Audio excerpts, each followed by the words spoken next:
Something of pleasurable nature comes to a person against his will. This machlok is famous in the Quran and Tosfos, whether it's a psikration, not a psikration. You have it, Albert. 35b. Meaning, I'll give you an example. A person goes, the Mishnah says in Avodah Zarah, a person goes, there's only one route, street, and we have to go to the market, and you have to pass by a location where they have flowers, and the flowers are put there to honor their idolatry. So the flowers themselves you're not permitted to benefit from. So it's a situation where you have no choice, you have to take that route, right? And your intent is not to benefit from the fragrance of the flowers. Are you permitted to walk down that street? That's the question. So that's called lo efshar. It's not possible. He has no alternative. He doesn't have an alternative route. That's lo mechavin. He's not interested. So I told you, it's machlok shown him, is when it says lo mechavin, is it what we're speaking about where it's not a psikration, meaning he could actually close his nostrils. Mm-hmm. Or even a situation where it's impossible not to benefit, even then it may be permitted. Tosas learns it's speaking about where it's not a psikration. When we have psikration, it's a problem. So we have hanoah bolod balkorch. Abai yom muteres. Abai says it's not a problem. If pleasure comes upon a person balkorcho, it's not a problem. Rova amasura. Rova says it's also. Now the Gemara goes to explain. Efshir v'kol mechavi. If a person's able to avoid it and also he intends to benefit, right? It's balkorcho, but it's efshir. He doesn't have to take that route. And also when he has the pleasure, he intends to have the pleasure. Well, lo efshir v'kol mechavi. It's not possible to avoid it, but he intends to benefit from it. Kuli amalo pligi dosa. Everybody agrees you're not let it go there. Now let it go there. Well, no, we'll see. No. If a person goes and pulls a table, and he intends to make a furrow, even the situation where it's lo kamachavi, where it's an edim iskaving, the halacha is if factually make a furrow, you're going to be in violation. Machlok Reb Shimon, the Gemara's going to get involved with it. It's Reb Shimon and Reb Yehuda speaking where he never intended to make the furrow, even where you didn't intend to make the furrow. If you intended to make the furrow, even according to Reb Shimon, you're going to be in violation. Right? That's the Machlok Reb Yehuda and Reb Shimon regarding Shabbos. Well, when we get there. No problem. No problem. You're allowed to inhale the fragrance of the bread. Without that's next stop. We'll see. So Mara says, if it's efshir v'kol mechavin, it's possible to avoid, and you have kavana. Or lo efshir, it's not possible. Also mechavin. Kula elma lo pligi diosir. This is the first version. Everybody agrees you're not permitted to do that. What about lo efshir lo mechavin? It's not possible to avoid, and your intent is not to benefit, and you have to benefit. Kula elma lo pligi diosir. It's permitted. Even though there's a possibility you may accidentally benefit, doesn't make a difference. Pligi, what is the machlok Abai and Rava? The efshir, it's possible you have an alternate route, but your intention is not to benefit. But leave it to Rabbi Yehuda. But they were arguing according to Rabbi Yehuda. Who's Rabbi Yehuda? Rabbi Yehuda says Dovshein Miskavin, you're not permitted to. For instance, a Nazir, is he permitted to use a soft brush to brush his hair? Although it's not inevitable he's going to pull out hair, Rabbi Yehuda says you're not permitted. So the question is like this. So that they're arguing where it's efshir and where you don't intend. Okay? It's also not permitted. Why? Because the lo mechavin is irrelevant. Efshir v'lo kol mechavin. Lo mechavin is like mechavin according to Rabbi Yehuda. Pliga diliba de Reb Shimon. The wrong Reb Shimon. Dovshein miskavin muter. Right? Dovshein miskavin muter. Efshir v'lo kol mechavin. Abaye Reb Shimon. Abaye was like Reb Shimon. And miskavin is permitted. So we're talking about even though you have an alternative route, but as long as you don't intend to benefit, it's not a problem. Rav Omar Adka Lukam Reb Shimon Elechad Lo Efshir. Where did Reb Shimon say that it's permitted where you have no alternative? Avo the Hechad the Efshir, but where it's possible to avoid lo, even Reb Shimon agrees you're not permitted to do it.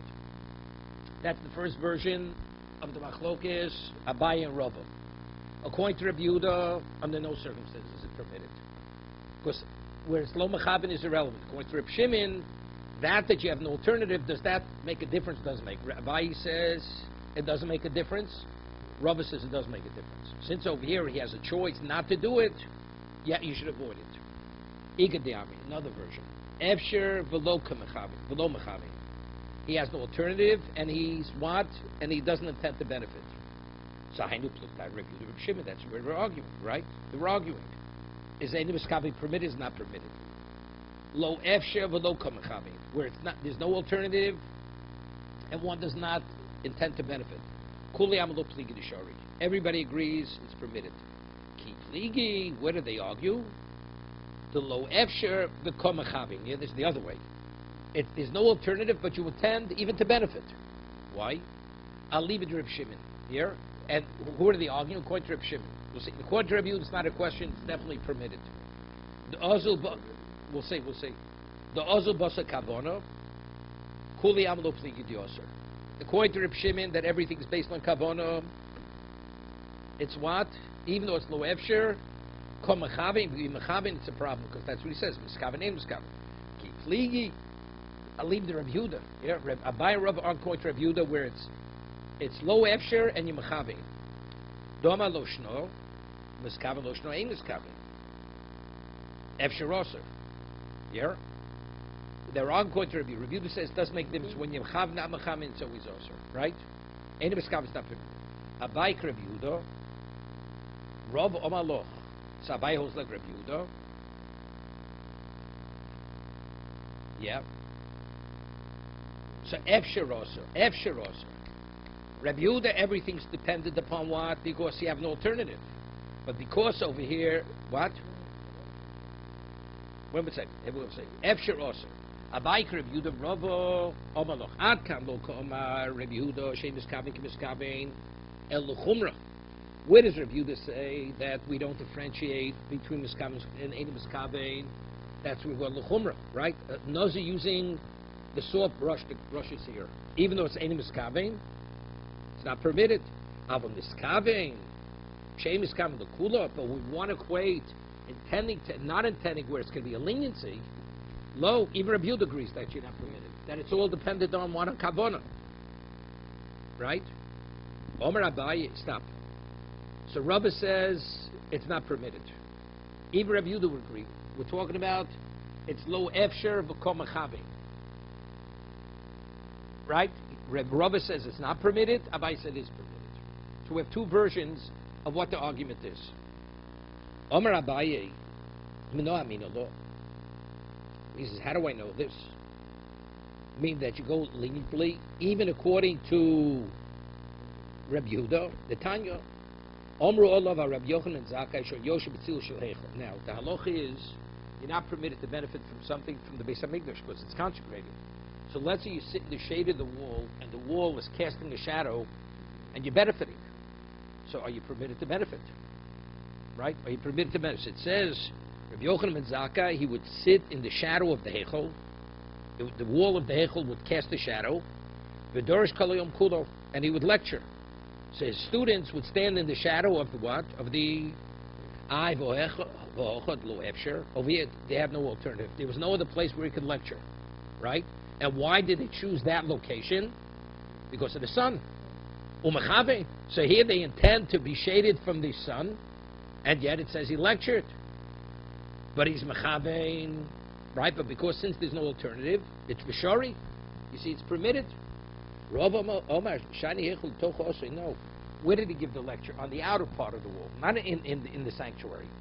When it was consecrated, the wall. It's only the inner part of the wall was consecrated. The outer part of the wall, the stone, which is the outer part of the stone, that wasn't consecrated. So what was casting the shadow? Something that's not kedusha. Therefore, that's the reason why it was permitted. It has nothing to do with the whole discussion here. That's where Rabbi Yochanan ben Zakkai was able to. But if factually it would be consecrated, although it was efsher, if you have no alternative, it doesn't. But if you're doing it and you intend to benefit, you're not permitted. Even according to everybody agrees you're not permitted. Omar Rava Mino Amina Lo. Okay? Now, it's interesting. I mean, what does he bring me proof there? Factually, we rule like Rav Shimon. We rule like Shimon, Ein Miskaven is not permitted. Is permitted, but Bechavein is not permitted, right? So if that's the case, what's the kasha of Rabbi Yochanan and Zakkai? No. Rabbi Yochanan and Zakkai is going like he wants to bring right to Rabbi Yehuda. He wants to bring right. Seemingly, Rabbi Yochanan and Zakkai could only work out according to Rabbi Yehuda. According to Rabbi Shimon, definitely would not be permitted. Right? This is Kuli Amlo Pligi. Everybody would agree. According to Rabbi Yehuda, Rabbi Shimon would not be permitted because Rabbi Shimon holds everything's dependent on Kavanah. So the only way we could reconcile Rabbi Yochanan and Zakkai, seemingly, if he Rabbi Yehuda. No, that's the answer. He wanted to bring proof to his position that according to Rabbi Yehuda, where everything's dependent on miskaving, not miskaving, so over here where it's not possible, you have an alternative, Kavanah doesn't make a difference. Okay? So that he says no. Rav responds, he says no proof from there. Where do I know my position? That according to Rabbi Yehuda, even though it's lo efsher, you're not permitted to be mechavein. According to Rabbi Yehuda, because Rabbi Yehuda is only going l'chumra, not l'kula. Omar Rav Na'amina lo l'tanan lulim hoyu psuch ma'aliyas beiskochi gadoshim. Here, let's say they had to make a repair in the Holy of Holies. You're not permitted to go there, so you're not permitted to gaze upon any part of it. So if they would have the artisans going in to make repairs, they would lower them in boxes, and the box had an opening, and they would lower him to the point which had to be repaired. All he would see with that particular location. Anything else in the Kochi Kadoshim he wouldn't see because you're not permitted to look at it. So what would they do? Lulin hayipsuchin, baliyas base Kochi Kadoshim. They were like openings in the walls. And the base Kochi Shabbat Mishalshin, they would lower betavos. They would lower the craftsmen, the artisans, in boxes. Kadesh Kadoshim that they're right. Kadoshim, you're not permitted to look.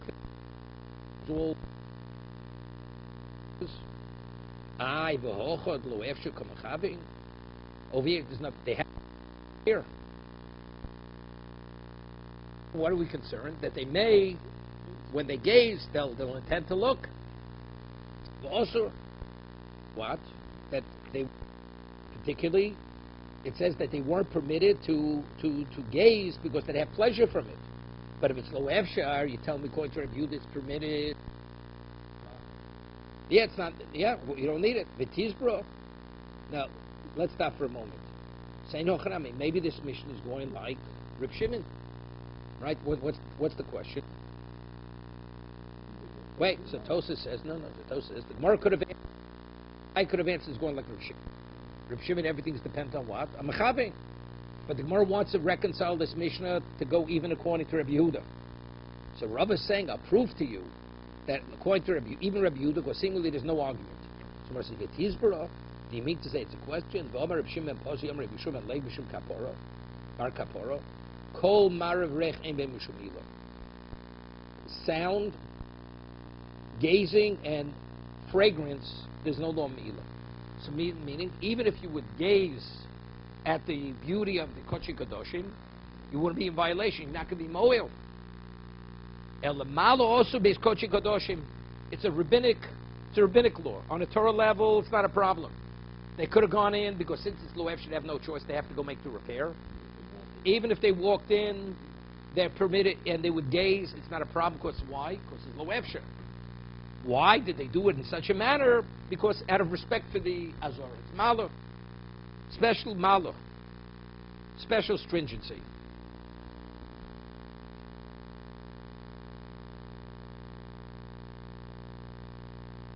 Okay? 1 second. So the Gemara asks, take a look in Tosas over here. How could you say that it's also Reb Shimon Posi says gazing is not Milo. You're not in violation. So if it's not Efshar, so why did they impose this inconvenience to lower them with boxes? Let them go straight in. We find pulling a table on Shabbos. Right? Rabbi Yehuda says you're not permitted to pull the table. If there's a chance, you may make a furrow. And what is the argument there?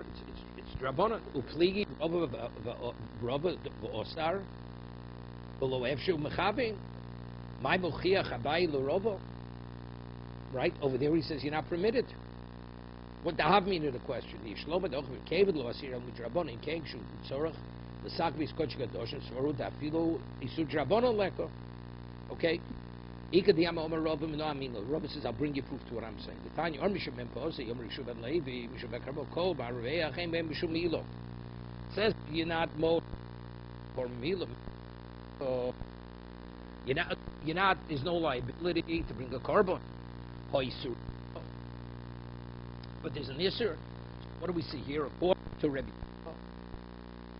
become a Chaving, it's the losser. You're not permitted to do it. So how can you say it is permitted to do? Right? According to Abai, he says, according to Rabbi Yehuda, where everything on what? According to Rabbi Yehuda, where it's all based on it's not based on Kabona. On Efsher, Lo Efsher, right? So since it's Lo Efsher, you see over here, it's still Osir. Because they lower it in boxes. Even though there's need. Right?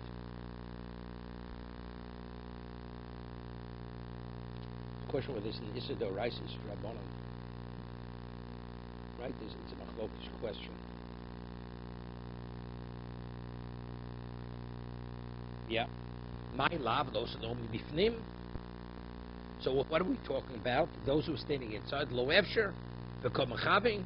It's not possible. And you see Mechavin, Ba'osir. Lo Osir, Lo B'achutz. Shamish Lo Efsher, Lamot Shom, Ba'osir, Lo Liosim Skavni, Lo Osir B'achutz, Komer Ein Milo, or Isur Ika, Avalom Bifnim, Afilu Isur Aleko. Yeah? Lo Osir, Komer Ein Milo, meaning like, when we say Kol Marav Reich Ein B'Mishur Milo, those are the people standing on the outside. But the ones who are on the inside, where it's Lo Efsher, even the Mechavin's permitted. No, like this. No, let's say you have a person, the curtain would be open, the focus would be pulled aside, and you want to gaze into the Holy of Holies. It's only, there's no Milo. But in Issa there is. When this Drava, this the rice. What about you have to go into the Kochi Kadoshim, into the Heichel? You're permitted. Go into the Kochi Kadoshim because there it's a Yevshet. They're artisans. They have to go in. So according to this, what do we have to answer? So you have to say, so according to Abaye, but it says they lowered in the boxes. Right? So how do you reconcile what they lowered in boxes? So you have to say it's going like Reb Shimon.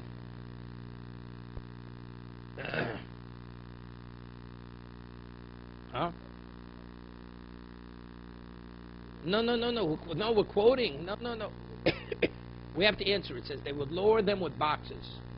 So they should not gaze at the beauty of the Kochi Kadoshim. And they're on the inside.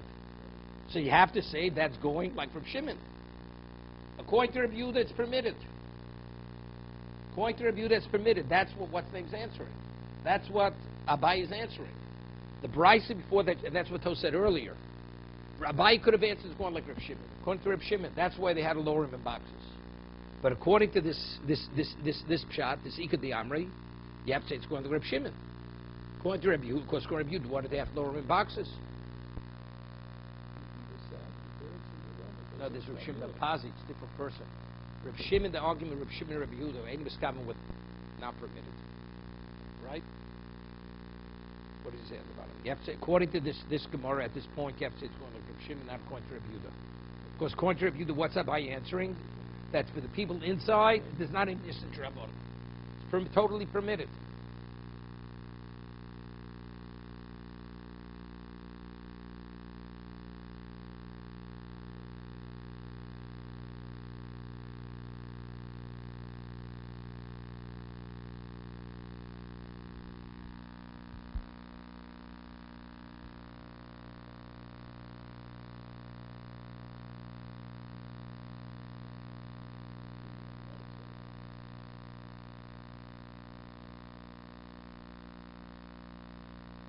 Right? What does he say there?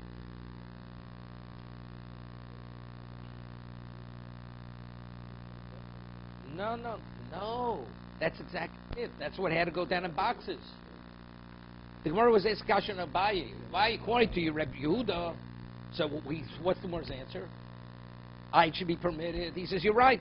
It is permitted. It's only ones who stand on the outside. It's not permitted. So I'm asking, why did they have to lower them in boxes? So you have to attribute that Mishnah that it says the lower in boxes. It's going to Reb Shimon. According to Rabbi Yehuda, they didn't have to lower in boxes.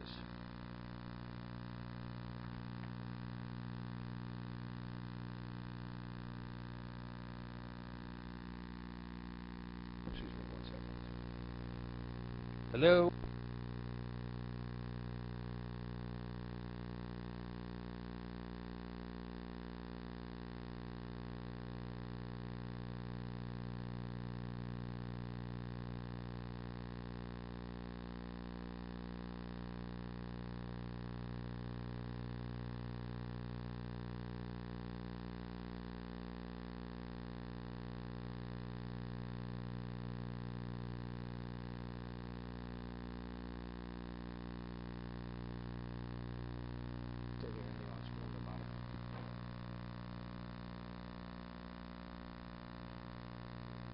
According to this, you have to say it's going like Reb Shimon.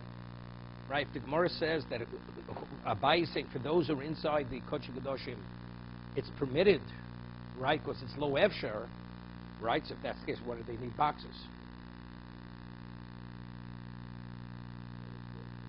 It's not going to where it is. That's what I'm saying. Exactly what I'm saying. So Reb Shimon, according to Reb Yehuda, would be permitted.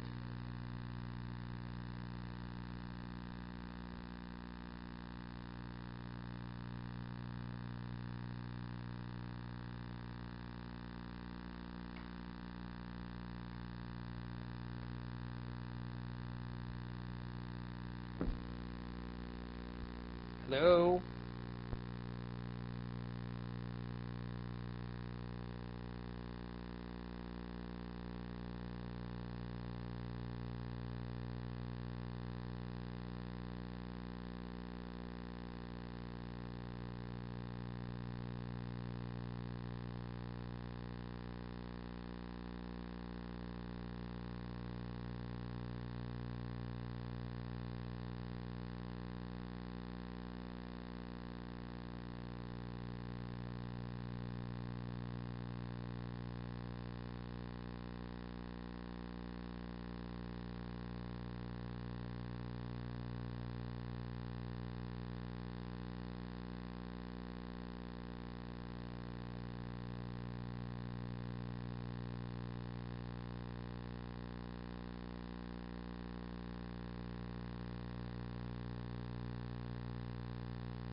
Okay, let's go further. Gufa. Omer Shimon Pazim Mishub and Levi Mishub Bar Kapora Kol Mar of Rechem Ben Mishub Milor. Someone asked, Reach in Ben Abo Mishub Milor. How could you say smelling the fragrance? Let's see, burn the Ketores. You smell the Ketores, there's no Milo. For Tanya Mafatim Ketores Leslamito. Person goes and makes the Ketores. He puts the ingredients together to learn how to do it. Or the Mosul Tzibor, or to give it over, to donate it to the Beis Hamikdash Potter. Lo riach bo, but if a person would make it to smell it, chayov. Okay? Riach bo potter, but if you smell it, you potter. Ela shemoal. Riach bo potter, ela shemoal.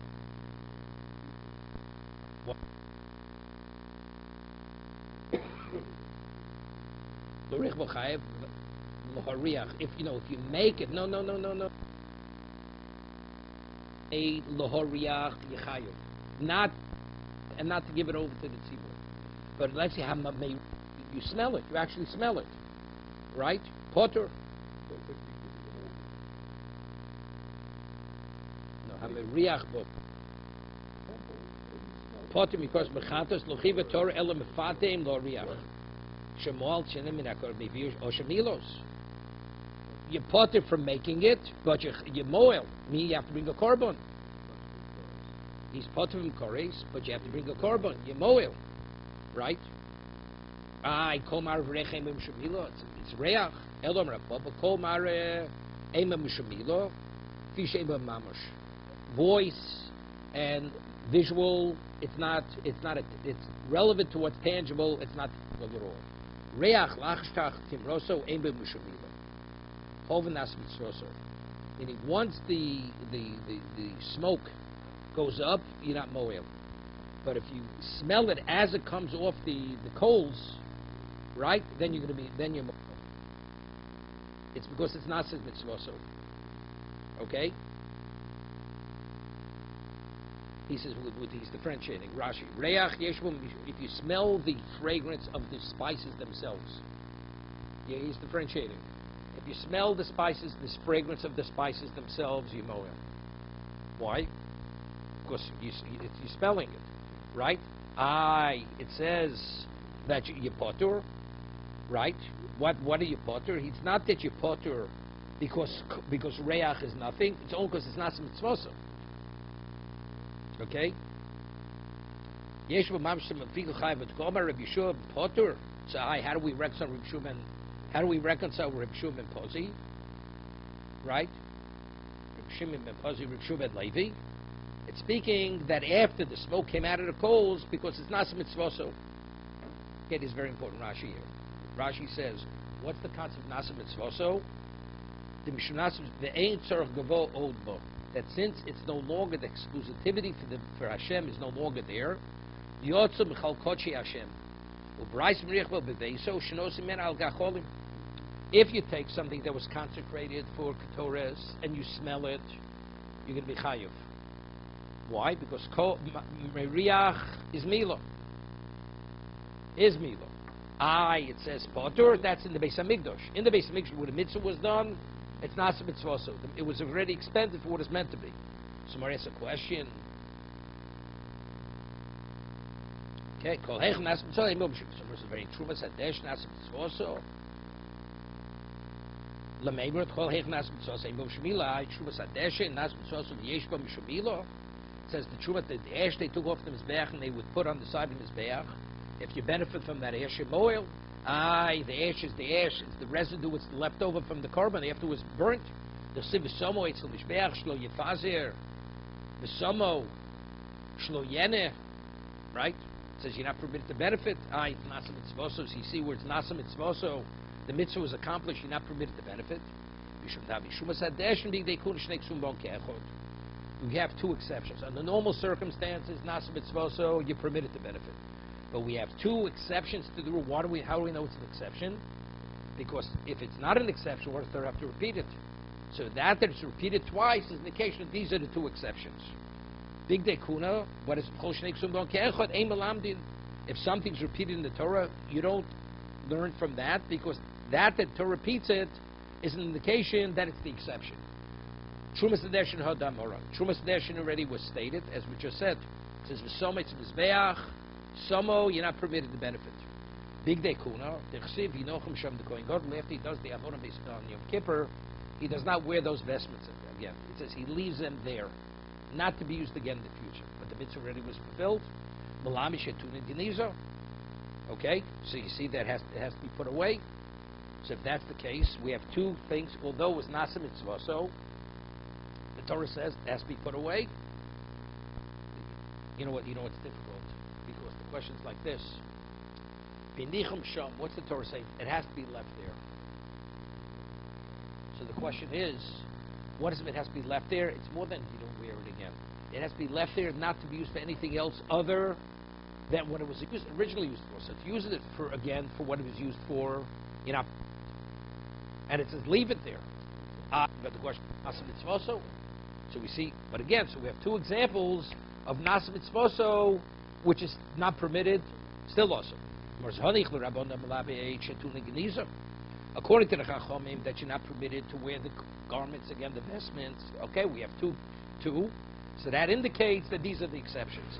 Elo l'Rebdosa, the Polagalayu, Omar, Avoruyin hein l'Kohen Hedjid, but a Kohen Hedjid can wear it. So that means it's still within the realm of what? Of using it for the mitzvah. Umayvi nichem sham. What does it nichem sham mean? Shlishtam shben b'yom kippur macher. To be used to wear it on another Yom Kippur, that not. Right? But for a Kohen Hedjid, for an ordinary Kohen, because it was these are the linen vestments. There are only 4. Michael Meimar.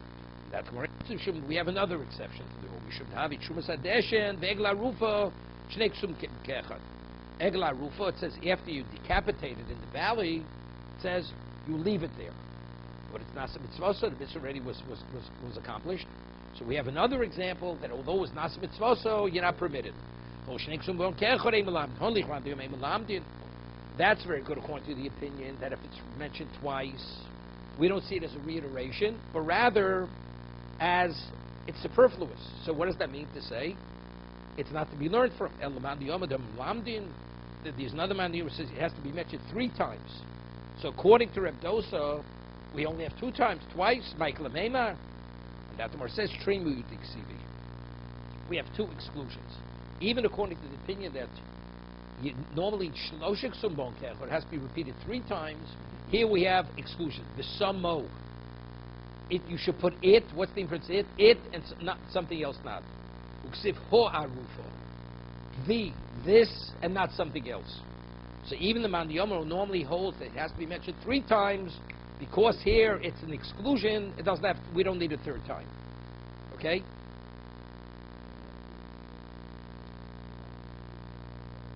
Because you have a mute. Right. The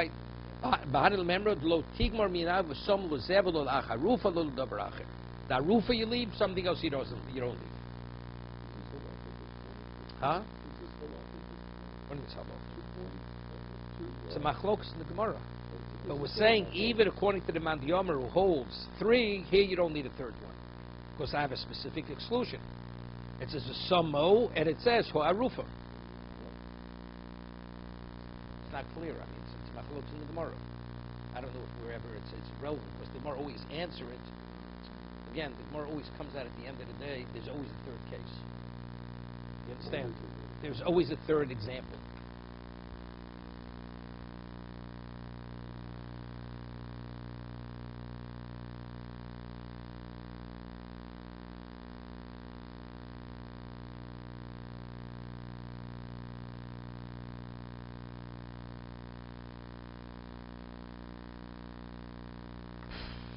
Toshma.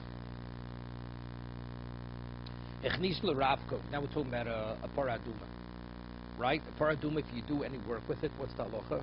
It becomes invalidated. Right? Echnis l'ravko. V'dosha. It was brought into its pen, and what? And it threshes. See, he says he used to tie 4 animals together, right? And it threshes together with the others. No, just to keep them together. It happens to be threshed with the others. These are the Ravku Dosh Ksher, Bishvil Shet Tinok, Betidosh Sula. But if he does it, that it should nurse from its mother, and also his intention. Here, his intention is that it should thresh. It's possible. Here it's Lo Efsher. Right? He has to tie it with the others, and what? It happens to sit. Right? No, he has to have a nurse. But if he intends it, that it should thresh, then it's a problem. But if according to Rabbi Yudi, you're telling me that if it's Efsher, the miskabi means nothing. According to you, Abaye, why is it possible? Right? That's the question. Shani Hosm Ubad. Right? It says it was not worked under any circumstance. So if that's the case, even the first case, where it wasn't his intention to thresh, it says it's kosher. He says the first case is similar to Elhoshir, Shochin or the oak Shero. Let's say a bird lands on the back of the Poraduma. It's kosher, right? So the animal being lashed together, when it happens to thresh, it's like the bird landing on its back. The Poraduma, Koi, Sheporach V'nochal Ga'avagav Dechsiv Lo Olo Leo Ol, the Mashba Olea Filo Aliyah Balmo, Shum Dechsol, Hamabim Bozeh Sharavodus, Yohol Ba'aliyah Kshered Lo Necholei. You hear this? Because it's something he doesn't want it to do. He doesn't want it. He's not interested in it. We see just as the bird, when the bird lands, he's not in because he's not interested. It doesn't have any value. Similarly, where it threshes, where he's not interested, it has no value. My time. Omer Mishum Ikosav Ovad Vikarinim Bo Ubad Ad Ovid Bo. Ew. Right? If the Torah would write it, Aleph Beis Dalet, Ovad, and it's read Ubad, it was Od the Ovid Bo.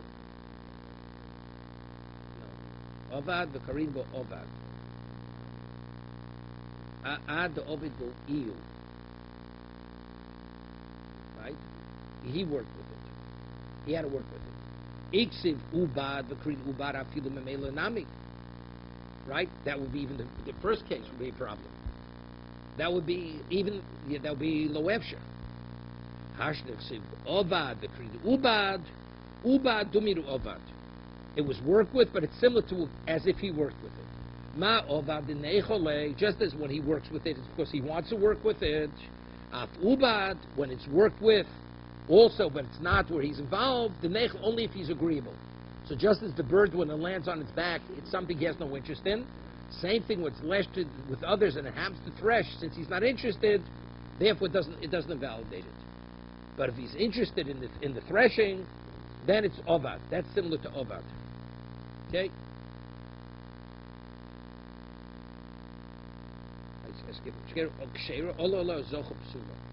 But let's say it became impregnated by a zocher, then it's possible, because that he wants. Right, that's something he wants, Rashi says. So don't say it's a question. No, the cost of a paraduma, does he want it? Yeah. Right, it's a financial loss. Vintoma, my psula, bali lo nechole, lahapsit pora, shedome, yukarim, yishud of a muad, shaloma, dinoma, ksheira, have a nechole. Lechein lachshiv. Here, this, if it's only because of the financial loss he doesn't want it. A bird landing on its back is irrelevant. Right? But over here, if not for the financial loss, he wants his animal to be impregnated. Therefore, it's only for financial reasons, so the act itself he would want. It's only because of the circumstance he doesn't want it. Therefore, it's irrelevant. Toshma. Avedo lo ishtacheno lo agabi mito lo agabi mogud. Right? Litzorcho. Person shomer avedo. He's not permitted to spread the tapestry or the bedspread on his bed and not on a peg. But that's only for it's his interest. Avo l'shodcho l'tzorcho al gabi mito al gabi mogud. But he's permitted to spread it where he's not benefiting for it on the bed or on a peg. What about this double orphan if he has guests? Lo yishtacheno lo gabi mit lo gabi mogud. Bein l'tzorcho bein l'tzorcho. The question is, it's lo efsher b'kamachaving, right? When he puts it on his bed, he's benefiting from it, right? But factually, to maintain the lost article, has to be aired out, has to be spread out. So we see from here that lo efsha v'kamachavin is osur, right? If the guest's there, that means he's benefiting from it, right? Right? And that the verse says, "Shani hosem the kol lo mishum bishi mishum gambi." He said the reason over there has nothing to do with benefiting from something, because either when the guests see it, they're going to give it an ayin hara, it'll cause it to be equivalent of burnt up, or they may steal it. So you're acting negligently by putting it on the bed in the presence of guests. Okay?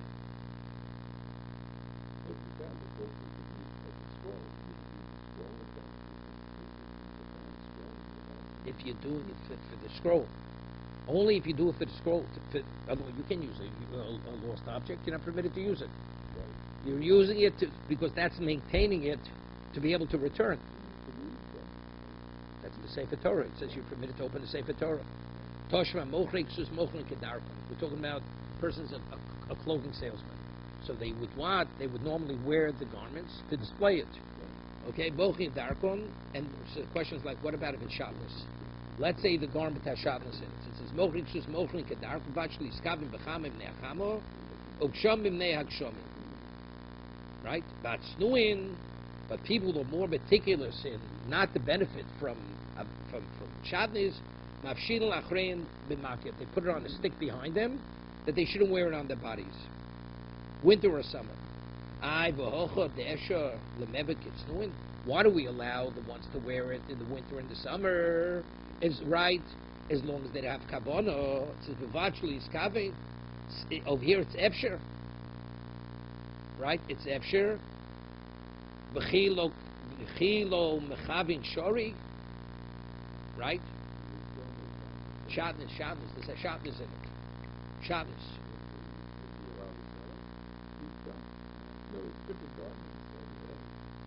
He's selling it to a goy. And it's speaking about that you're able to locate the shatnez in the garment. No, he's wearing, but he wears it on top of his garments. But you're not allowed to wear shatnez on. The answer is he has no choice. Right? V'vachlo yiskavin. Right? As long as it's not mechavin. So who do we attribute this to? This is we're attributing it to Reb Shimon. Right? We're attributing this to Reb Shimon. So we're asking a question, but over here it's efsher, right? He could put it on the poles. It's efsher, as long as it's not mechavin, it's permitted. And what did Rava say according to the first lashon? According to Rava, is also the first version of Rava, that where it's efsher below kamechavin, it's also. So here we see Tosis earlier.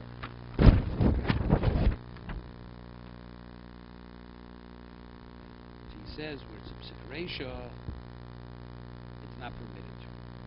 Yeah? The benefit with the psikaresha. Lochin or nokam dika diam efshel kulam most America of lavi psikaresha more than Reb Shimon. If it's a psikaresha, that's called mechavin.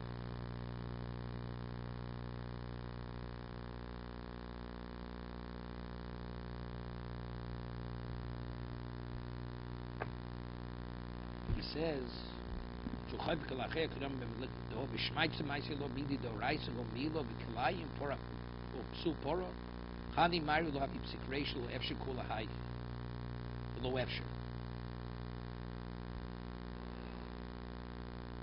no, it's a problem.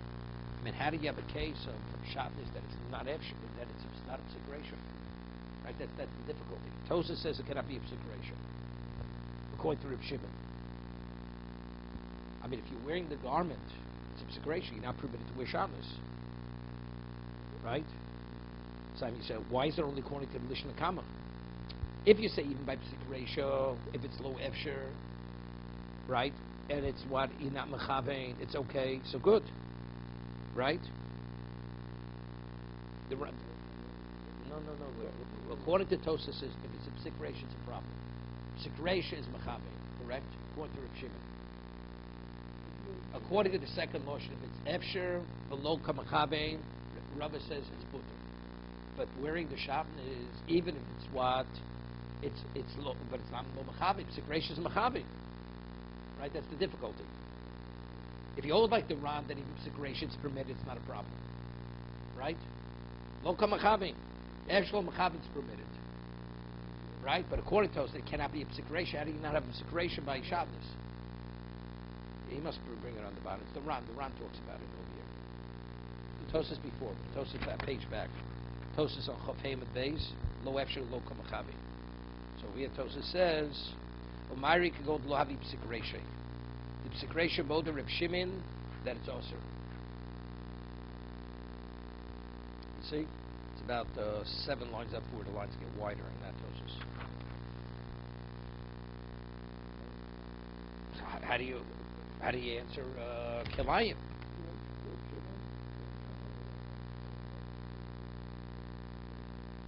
Psikresha is Mechabein. Right? Psikresha is always Mechabein. So evidently you see from here that even Psikresha, it's permitted. So you have to differentiate between conscious Mechabein and Psikresha Mechabein. It's a different Psikresha. There's a run on this. He quotes the run. What does he say?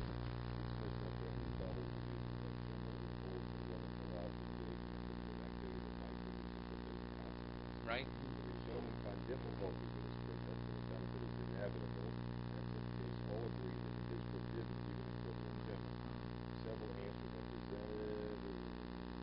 Tells you to look in the Ran.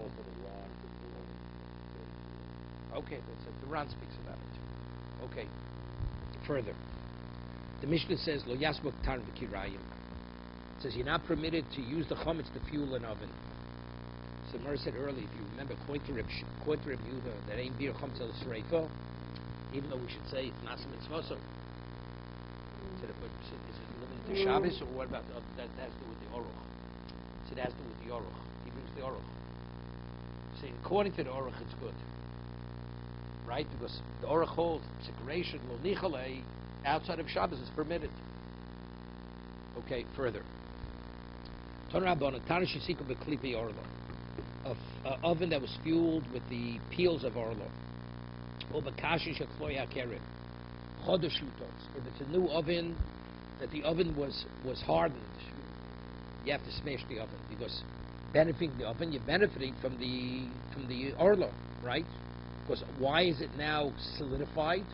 Why is it stronger? Because of the kloya kerem, yosha and yuta. But if it's an old oven, so what's the benefit? It's hot, so you have to let it cool down. Avabos apas. What about if you bake bread with it, with the kloya kerem in the old oven? Okay. Rebbe Yom Pas Asura. Rebbe says the pas is permitted, is forbidden. Chacham Omri and pas muteris. The Chacham say the pas is permitted. Now the question is, if the pas is permitted, so why do you have to smash the oven? It's a new oven. Why is the oven any different than the bread? No, we're not differentiating. Whether it's an old oven, new oven. If you use kloya kerem or use orlo, we're saying the Chacham would say the bread you're permitted to eat the bread, right? But yet the oven you're not permitted. Why do we differentiate between the bread and the oven?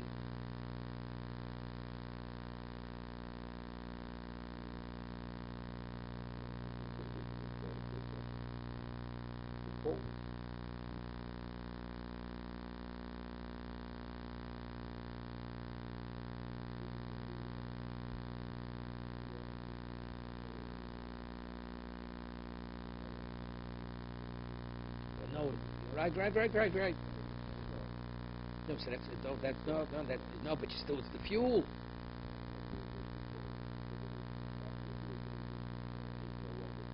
So, no. But why is the oven? When does the oven get what's his name? Get hardened?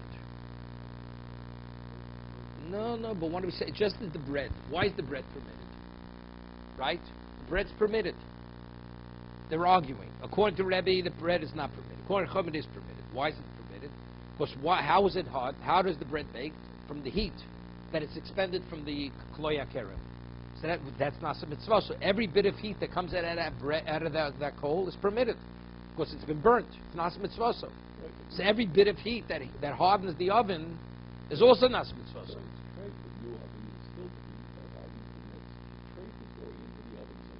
not trade. It's not trade. What's hardening the oven? The heat. Of what? The heat of something that was burnt already. No, the heat of something that's been in the old oven. That's not the case. It's a new oven. Why not the old oven? You're burning the same kloya kerem. Because it's hardening already. But it doesn't make a difference. What's baking the bread? No, we're talking about hardening the oven. So the answer is called the zev zegore. The two things contributing to the baking of the bread.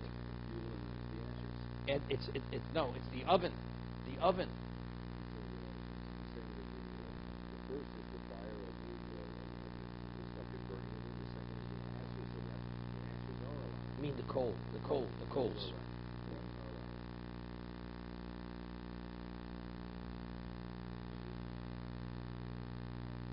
Kosova Yeshevach. No, we'll see in a moment. We'll see in a moment. Is the coal. So why according to Rebbe is not permitted? Because Yeshevach Eitzim Bepas. So what? But it's burnt. Doesn't exist. The answer is because while it burns, it does exist. We'll see Tosa in a minute. But if you bake it on the coals, it's already coals. Hakol muter. We learned the Bryce, it says both the new oven and the old oven you just cool down. Right? That's the argument. Rebbe says the pas is not permitted, the oven is not permitted. According to the Chachomim, who say that it is permitted, the oven doesn't have to be smashed. Even if it's new. Exactly, like we're saying.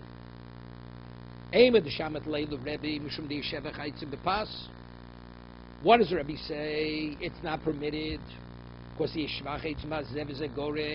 Stop. Because we say when you heat the new oven, we say as the wood is burning, the bread is being baked as a result of the wood. That's the reason why it's not permitted. Zev Zegorim Mishamet Lake. But where do we see Rebbe prohibit Zev Zegorim? Because let's say it's an old oven. And you bake the bread in an old oven. So you have two things contributing to the baking of bread. You have the coals and you have the oven. Because if the oven wouldn't contain the heat, you don't have baked bread. Right? Wow.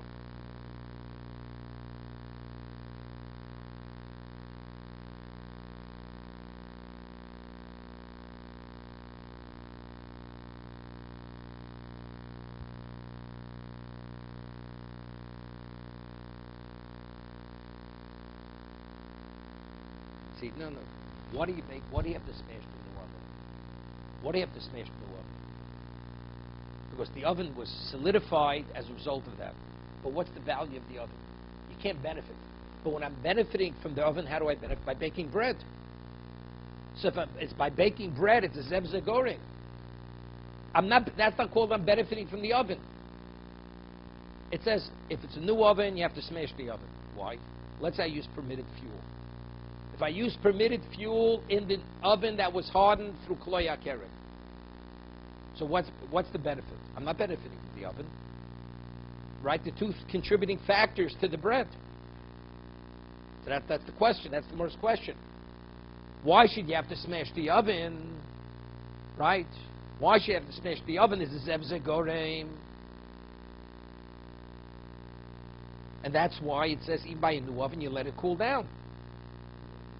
And then you can make bread from it. Even though the new oven became hardened, it was hardened through it. You did the wrong thing. But now that I have the oven, why can't I use the oven? Kasha, ho Rebbe, ho Rabbi Samares. What do we hold that he has zev zegorim is not permitted? If you bake the bread on coals, directly on the coals, it has nothing to do with the oven. So there it's directly benefiting from the coal. But if it's being baked on permitted fuel, no, permitted fuel. Let's say the fuel is permitted. Why should you have to smash the oven? Right? That's the first question.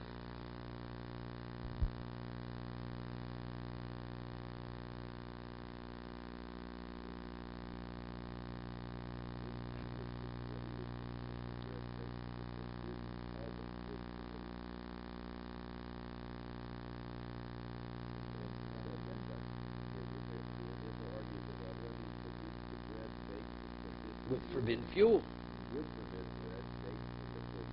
Oven with permitted fuel. That's the most question. Right? So why even Rebbe would agree you don't smash the oven. Right? That's what it says. If you have a forbidden oven with forbidden fuel, then the bread is not permitted according to Rebbe. Right? No, you don't have to break the oven because you can use permitted fuel in that oven. So even according to Rebbe, you shouldn't have to smash the oven.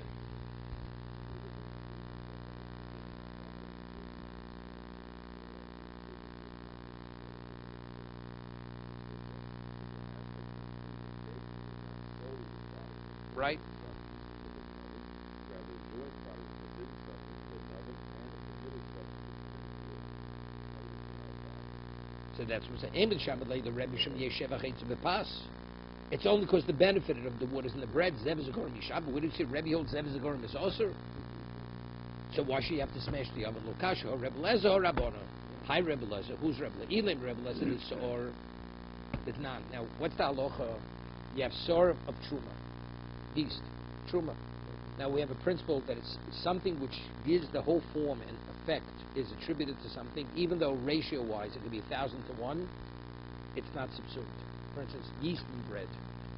Let's say you have bread and you put enough truma yeast to cause it to rise. You have 1,000 to 1 chulin flour versus the truma yeast. Only because it's permitted to eat that bread. Because if not for the yeast, it wouldn't take form. It wouldn't rise. What about, I don't have enough yeast, truma yeast, to make it rise. I need a little truma yeast and I need a little chulin yeast. In combination, it causes it to rise. So what do I attribute the rising to? The chulin alone is not sufficient, and the truma alone is not sufficient. So that's called, I have two contributing factors which bring about the end result. Right? So if you're of the opinion Zev Zegorim is permitted, Yisrael could eat that truma. Could eat that bread. Because 100 to 1 you have, and the truma, the rising is not attributed only to the truma. Of course, it's attributed also to the chulin. Well, let's say I have sufficient truma yeast and sufficient chulin yeast. Right? It would have risen even if you wouldn't have the truma yeast in there. So what do I attribute the rising to? I attribute it to both. So that's when it's attributed to both. The one doesn't have any identity. Right? Sor shel chulim shel truma shnavim tochisav. Ein bo zel l'kdei lahachmitz, ein bo zel l'kdei lahachmitz. When it's tarfu v'chimtzu, and they combined, it brought about the leavening process. Rebbe Lezer me achar achron anibo. Whatever was the one that clinched it. Let's say the chulin yeast fell in first and the sor yeast. So what actually caused it? What activated the process? The truma. You're not permitted. Chom omrim bein nofel isel hatchila bein nofel isel sof. Lolam ena oser. Achi ebo k'dei lahachmitz. Unless it can independently, it could bring about chometz. So you see clearly, Rebbe Lezer is of the opinion Zev Zegorim is what? Is oser. So here I have an oven. The oven in its own right cannot break the bread. Correct? The fuel in its own right cannot break because you need something to contain the heat. So therefore, according to Rebbe Lezer, if it was a new oven hardened by kloya kerem, you have to smash the oven. Because in those circumstances, with this oven is always going to be a contributing factor. Therefore, the oven. But according to the one who Zev Zegorim is permitted, the oven doesn't have to be smashed. Because the oven in its own right cannot bring about the end result. Nor can the fuel.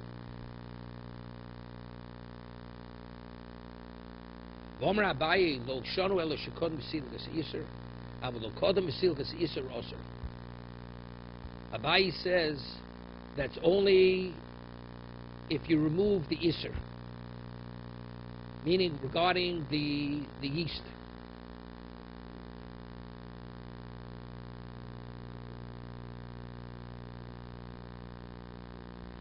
There you go. Yeah.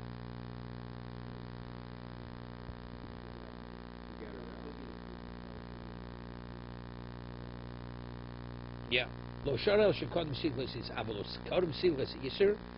if actually the yeast is there and continuously, meaning till it's actually finally baked, it forms, it's there, then everybody would agree it's not permitted. According to the Chachamim. And also, even though it's not attributed only to the truma. Either way, Alma Zev Zegorim Moser.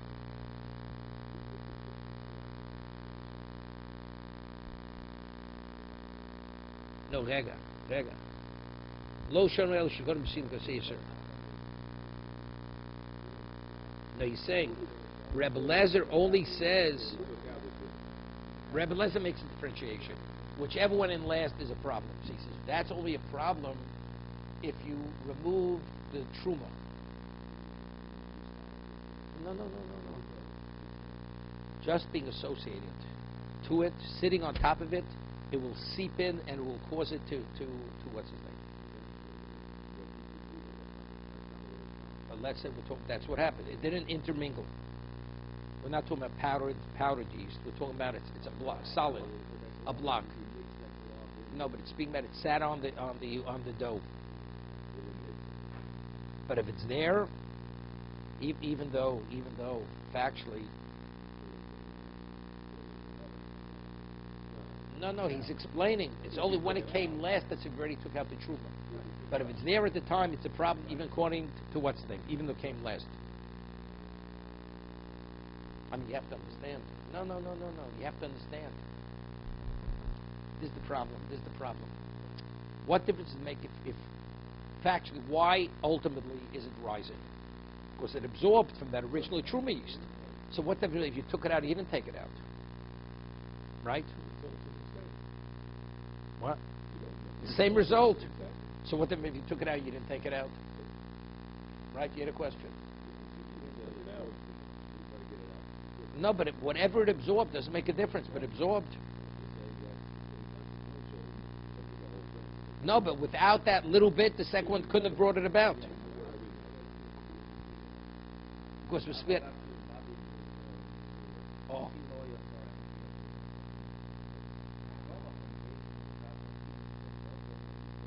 Oh.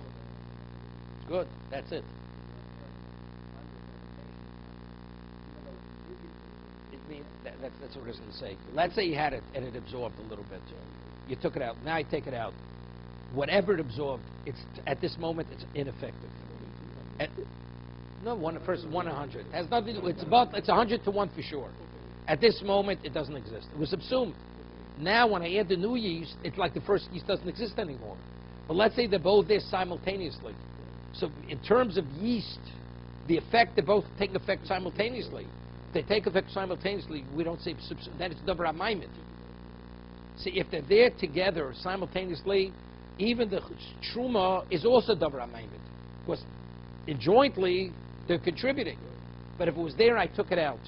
So what I left in was only the effect that was absorbed. Now, what's its effect right now? Nothing. It's subsumed.